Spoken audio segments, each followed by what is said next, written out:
მეგობრებო, 13 ლარად გამომივიდა აი ამდენი ნაყინი. სენდვიჩის ნაყინიც კი მომამზადე.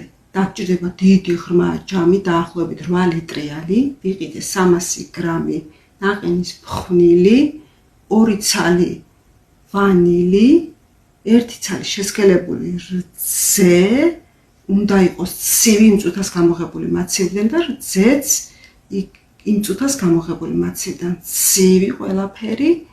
ავთქვი მაღალ სიჩქარეზე 15-20 წუთით, მასა დაიწყებს ნენელა გასდას და გამყარებას. გადავიტანე კონტეინერში, ნაწილი დავტოვე ვანილის, ნაწილს შევურიე ჟოლოს ჟელე, თქვენ შეგიძლიათ ხილი დააბლენდუროთ ნებისმიერ და ისე გადაურიოთ. სენდვიჩებით მოვამზადე.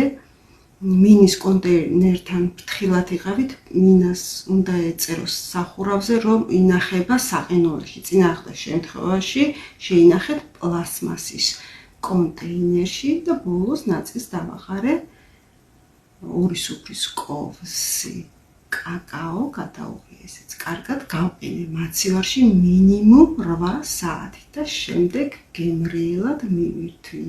გემრიელად